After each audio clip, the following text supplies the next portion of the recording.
हाँ जी, आइए देखते हैं हैलो एल्केन का धातुओं के साथ क्रिया। इसमें कुछ क्रियाएं जो हैं बहुत ही महत्वपूर्ण है, जो एग्जाम के दृष्टि से बहुत ही महत्वपूर्ण है।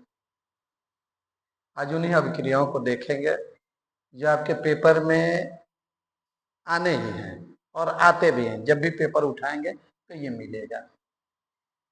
अब हैलो एल्केन तो आप लोग पढ़ ही लिए हैं, जानते भी हैं कि ये हैलो एल्केन होता क्या है। यानी जब एल्केन में से एक हाइड्रोजन परमाणु जो होता है हैलोजन परमाणु के द्वारा विस्थापित हो जाता है और विस्थापित हो करके जो यौगिक बनता है वह आपका एल्किल हैलाइड या हैलो एल्केन के नाम से जाना जाता है। अब देखिए, जहां पे ये आर जो होता है ये एल्किल मूलक कहलाता है, एल्किल मूलक। और ये जो होता है हाइलोजन फैमिली के नाम से जाना जाता है, जिसमें फ्लोरीन, क्लोरीन, ब्रोमीन और आयोडीन आता है। और एल्किल मूलक आप लोग जानते हैं कि जब एल्केन में से एक हाइड्रोजन परमाणु विस्थापित हो जाता है तो वह आपका एल्किल मूलक कहलाता है। जैसे हमने लिख दिया CH3, ये क्या हो गया, मेथिल हो गया।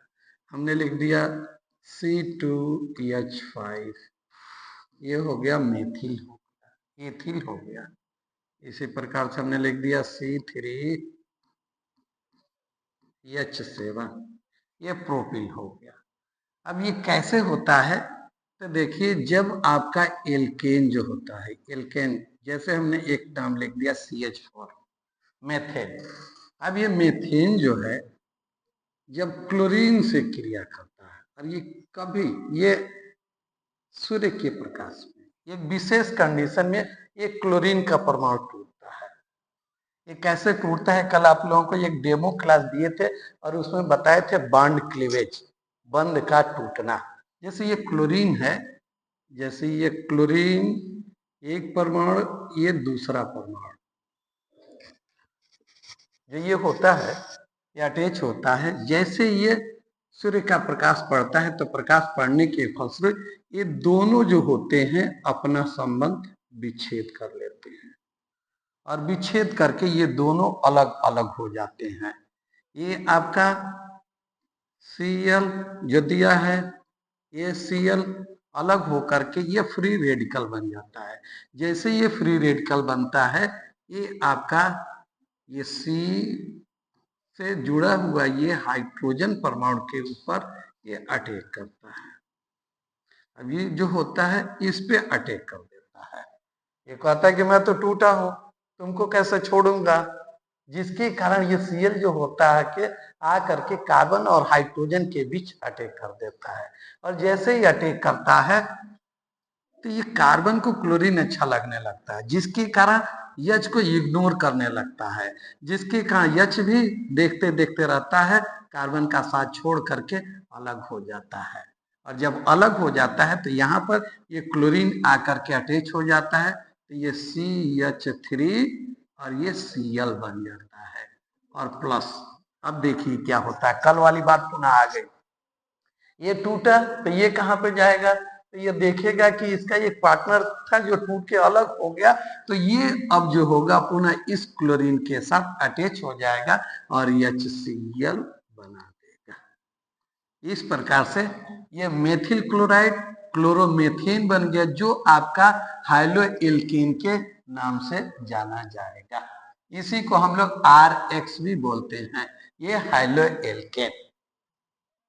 यानी जब एल्केन में से एक हाइड्रोजन परमाणु हाइलोजन फैमिली के द्वारा विस्थापित होकर के जो कंपाउंड बनाता है, जो यौगिक बनाता है, वही आपका हैलो एल्केन कहलाता है।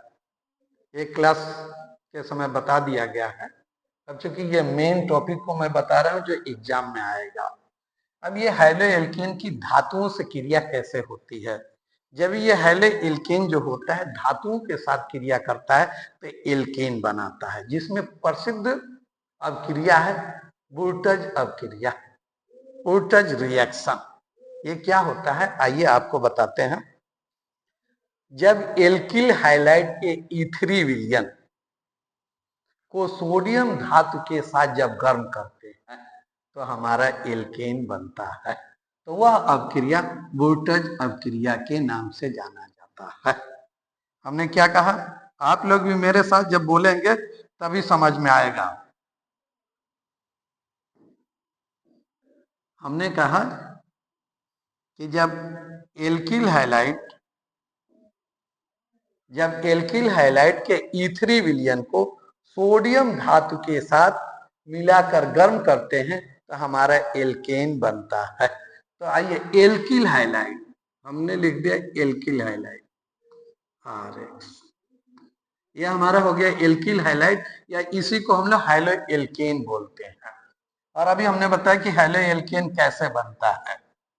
अब देखिए, जब ये सोडियम धातु के साथ क्रिया करता है, सोडियम यह सक्रिय धातु है, अब ये सोडियम धातु के साथ ये कंडीशन में क्रिया करता है। अब ये E3 विलयन की उपस्थिति में जब इसको गर्म करते हैं तो जैसे ही गर्म होता है ये R और X के बीच का बॉन्ड जो होता है टूट जाता है और X अलग हो जाता है और R अलग हो जाता है। जब ये अलग होता है तो जैसे ही यह अलग होता है तो अलग होने के फलस्वरूप ये सोडियम धातु जो है परवल धन विद्युती है और ये हाइड्रोजन फैमिली जो है ये परवल ऋण विद्युती है। तो धन को ऋण की तलाश होती है तो धन ऋण को लेकर के अलग हो जाता है और यहाँ पे बना देता है NaS। अब देखिए ये अब बचा आपका R, तो अब ये R जो होता है इसके दो परमाणु यहाँ पे आ जाते हैं और ये बन जाता है R, जो आपका एल्केन हो जाता है। अब इसके थ्योरी को हम लोग ऐसे बोलेंगे, जब एल्किल हैलाइड के E3 विलयन को सोडियम धातु के साथ जब गर्म करते हैं तो हमारा एल्केन बनता है। इस अपक्रिया को वोल्टेज अपक्रिया कहते हैं। अब इसमें बहुत सारे एग्जाम्पल हम लोग लिख सकते हैं और आप लोग भी बनाइएगा। अब देखिए एग्जाम्पल देख लीजिए, उठा रहा हूं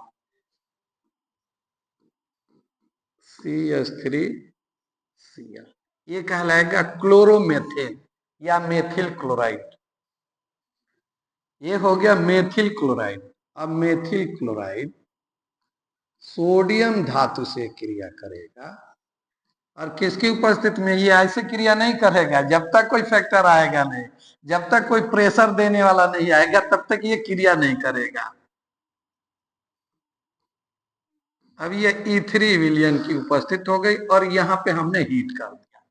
जब हीट किया तो सोडियम क्लोरीन को लेकर के अलग हो जाएगा और ये हमारा हो जाएगा CH3 और ये हमारा हो गया NaC। अब देखिए यहाँ पे कार्बन का दो परमाणु हो गया, हम इसको संतुलित करने के लिए अब हमने 2 का मल्टीप्लाई। अब देखिए अब यहाँ पे 2 हो गया तो ये यहाँ पे इसको भी 2 कर देंगे, इसको भी 2 कर देंगे और यहाँ पर भी ये हमारा 2 हो गया। अब इस प्रकार से आपका समीकरण भी संतुलित हो गया और इस प्रकार से वोल्टेज अपक्रिया के द्वारा हम लोग एल्कीन बना लिया। अब इसका नाम क्या हो जाएगा? 2 कार्बन परमाणु हो गया तो ये हमारा एथेन हो गया। अब इस प्रकार से हम कई तो सारी अपक्रिया लिख सकते हैं। जैसे हमने लिख दिया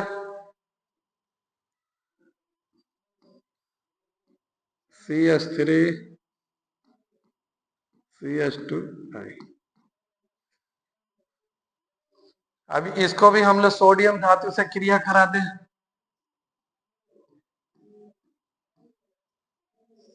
ये कंडीशन अप्लाई हो गया ईथर।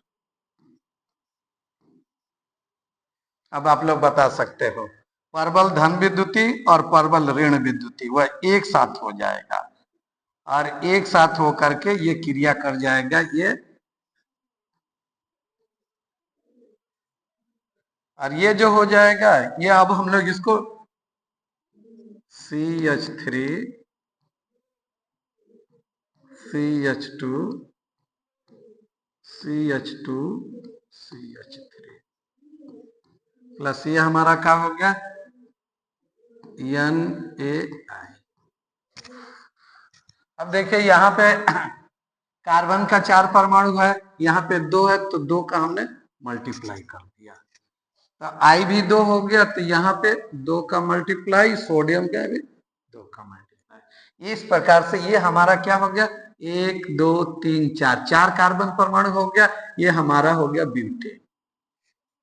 इस प्रकार से बूटर्स अभिक्रिया के द्वारा हम लोग एल्केन बनाते हैं। ये भी वीआईपी आपका रिएक्शन है और इसकी थ्योरी बोलेंगे।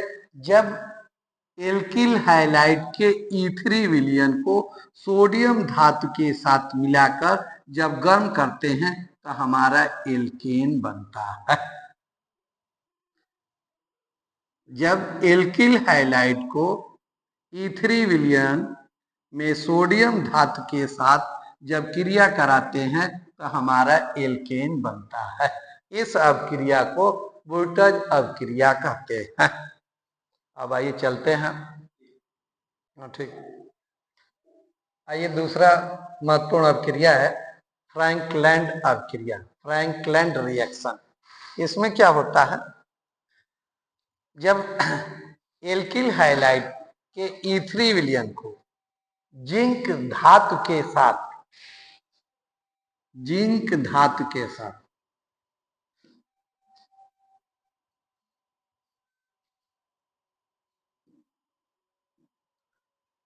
जब एल्किल हैलाइड के E3 विलयन को जिंक धातु के साथ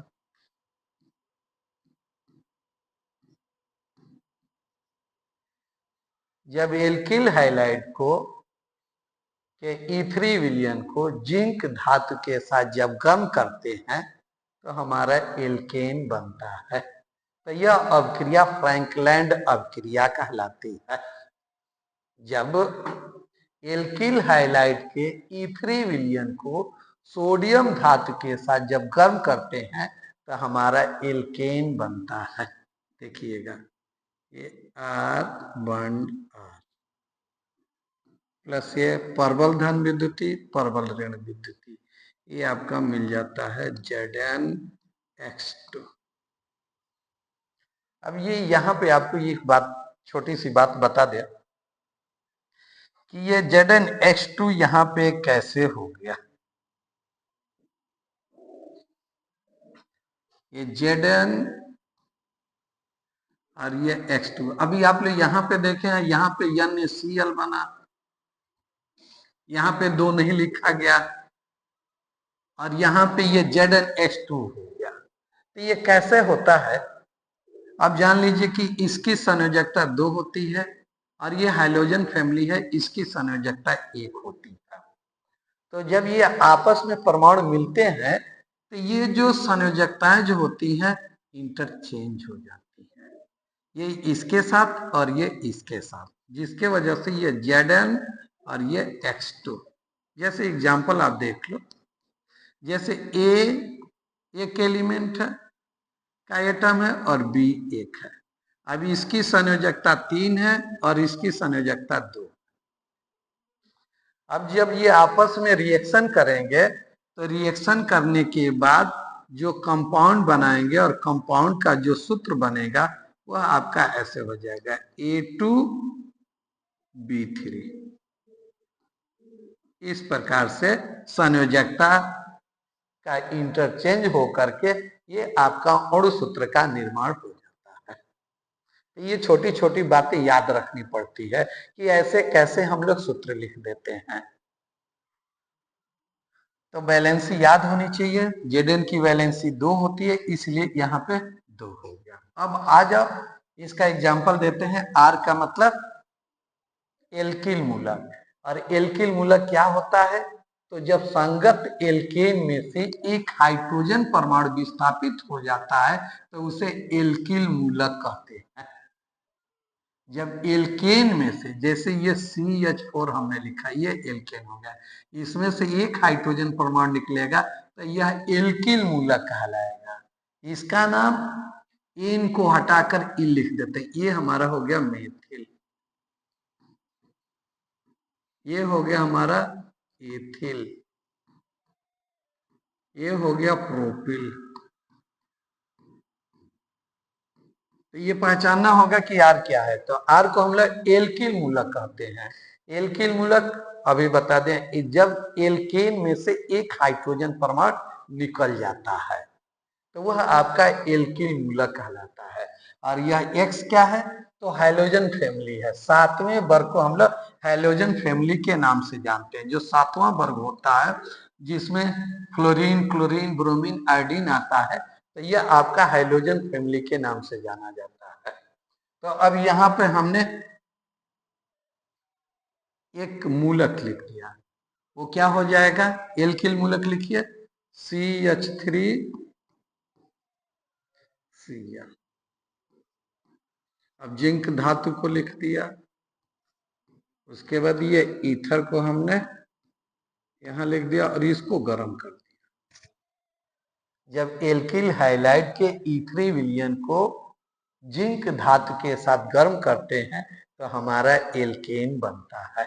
अब क्या हो जाएगा CH3, अब देख लो, अब यहाँ पे दो ये है, यहाँ पे एक है, तो इसको हमने संतुलित कर दिया। अब ये R भी दो हो गया। अब ठीक उसी प्रकार से यहाँ पर भी होगा, देख लो, ये दो अणु हो गए, तो ये हमारा CH3 बॉन्ड CH3, और ये क्या हो जाएगा ZnCl2। इस प्रकार से ये हमारा एथेन बन गया। अब इसको हम लोग C2H6 भी लिख सकते थे, या करके ऐसे भी लिख दो, CH3Cl प्लस Zn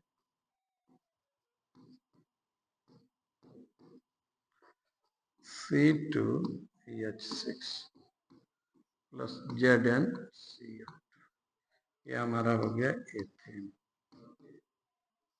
इस प्रकार से फ्रैंकलिन अभिक्रिया के द्वारा हम लोग एल्केन बनाते हैं। अब इस पे बहुत सारे एग्जाम्पल आप लोग बनाएंगे और लिखेंगे।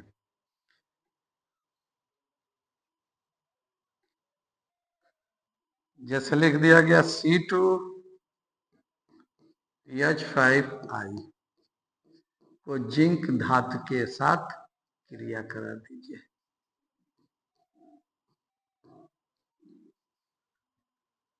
क्या बन जाएगा ये हमारा C4H10, डायरेक्ट हमने लिख दिया ZnCl2, और यहाँ पे दो का मल्टीप्लाई होके यह समीकरण संतुलित हो गया। अब ये क्या हो गया हमारा ब्यूटेन हो गया, ये आयोडो एथेन हो गया। एथिल आयोडाइड को जिंक धातु के साथ जब क्रिया कराए हैं तो ये हमारा ब्यूटेन बन गया। तो ये आपका अभिक्रिया जो होगी फ्रैंकलैंड अभिक्रिया के नाम से जानी जाएगी। अब चलिए अब आगे बढ़ते हैं। और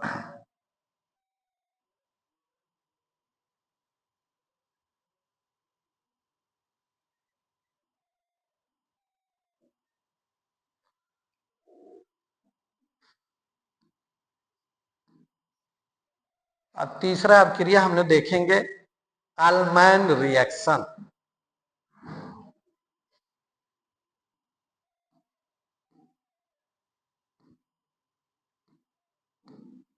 अल्मैन रिएक्शन,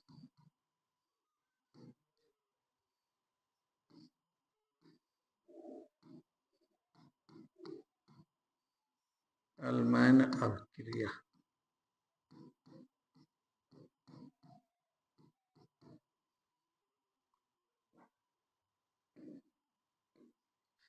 एक का यदि थ्योरी याद हो गया है तो इसका भी उसी प्रकार से हम लोग बोलेंगे। जब एल्किल हाइलाइड के E3 विलयन को कॉपर धातु के साथ जब गर्म करते हैं तो हमारा एल्केन बनता है। एल्किल हाइलाइड के E3 विलयन को, एल्किल हाइलाइड, ये क्या हो गया RH, एल्किल हाइलाइड के E3 विलयन को कॉपर धातु के साथ कॉपर धातु के साथ जब गर्म करते हैं तो हमारा एल्केन बनता है। देखिए थोड़ा सा बस ध्यान देना है, ये आर एक्स मतलब टूटता है, ये एक्स अलग होगा, आर अलग होगा, ये एक्स कॉपर के साथ चला जाएगा और इसके दो परमाणु आकर के अटैच हो जाएंगे, ये आर बॉन्ड। इसका मतलब एल्किल हैलाइड के ये दो। अब ये हमारा क्या हो जाएगा, अब देखिए अब यहाँ पे सी यू एक्स लिखे या सी यू एक्स टू लिखे। अब थोड़ा सा आपको पहले ध्यान होगा तो कहाँ पे फॉल्ट हो रहा है ये भी आप लोग बता सकते हैं। देखो अभी यहाँ पे समझाए कि जो संयोजकताएं होती हैं वह इंटरचेंज हो जाती हैं, तब ये आपका क्या हो जाएगा, सी यू एक्स टू आपका हो जाएगा कॉपर की संयोजक, इसकी संयोजकता एक। अब इसी को बोलते हैं कि जब एल्किल हाइलाइड के ई3 विलयन को कॉपर धातु के साथ जब गर्म करते हैं तो हमारा एल्केन बनता है, एल्केन बनता है। तो इस अभिक्रिया को अल्माइन रिएक्शन या अल्माइन अभिक्रिया कहते हैं। आइए तो देखा जाए एग्जाम्पल इसका भी, आप लोग भी करने का प्रयास कीजिएगा। हमने लिख दिया CH3 Cl प्लस Cu, आप लोग कर सकते हैं,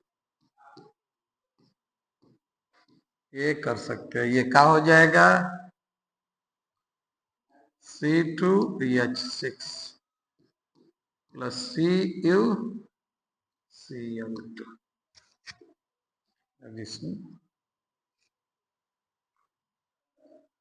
अब एक और एग्जांपल लिख दो, C2H5 Cl प्लस Cu, इसको आप लोग कर सकते हैं, ये आप करें। तो अल्माइन रिएक्शन, अल्माइन अभिक्रिया, जब एल्किल हाइलाइड के ई3 विलयन को कॉपर धातु के साथ जब गर्म करते हैं तो हमारा एल्केन बनता है। तो इस अभिक्रिया को हम अल्माइन अभिक्रिया कहते हैं। अब आज ये एक और अभिक्रिया देखा जाएगा, ग्रिग्नार्ड अभिक्रिया। ग्रिग्नार्ड अभिक्रिया,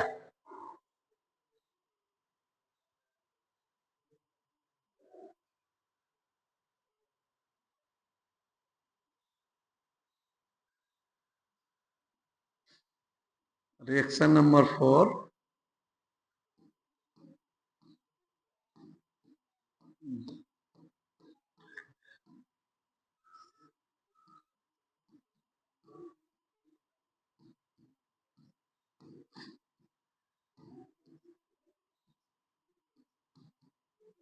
ग्रिग्नार्ड रिएक्शन, ग्रिग्नार्ड अभिक्रिया। देखिए जब एल्किल हाइलाइड के ई3 विलयन को मैग्नीशियम धातु के साथ जब क्रिया कराया जाता है तो एल्केन बनता है। इस अभिक्रिया को ग्रिग्नार्ड अभिक्रिया कहते हैं। लेकिन ये अभिक्रिया जो होती है थोड़ी सी दूसरे तरह की होती है, आइए वो आप लोगों को बता रहे हैं। देखिए एल्किल हाइलाइड RX के ई3 विलयन को मैग्नीशियम धातु के साथ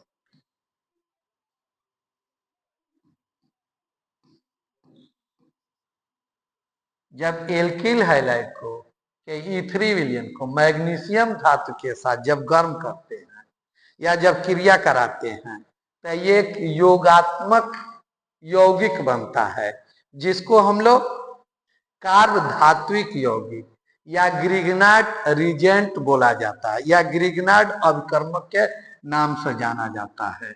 ये हो जाता है RMgX,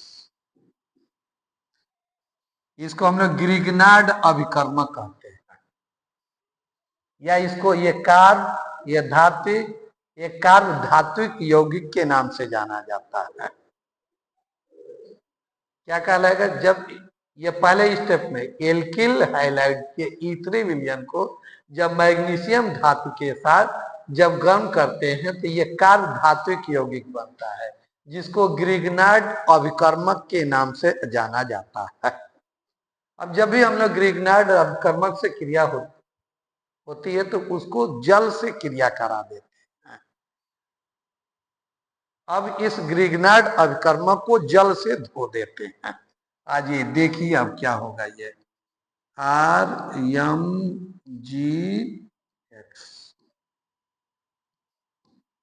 अब H2O,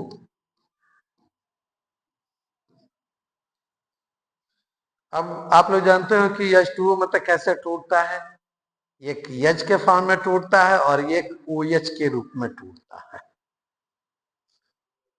तो अब देखिए, जब ये कार्ब धात्विक यौगिक या ग्रिग्नार्ड अभिकर्मक जब जल से क्रिया करता है तो जल से क्रिया करने के फलस्वरूप या जब टूटता है तो इसका H जो होता है इसके साथ आ जाता है। अब इसको हम दूसरे जैसा लिख के बता रहे हैं, जरा ये आप देखें,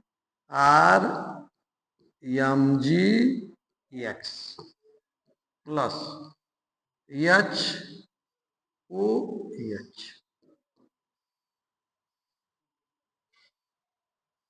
हमने क्या लिख दिया, HOH, बात वही है, H2O है।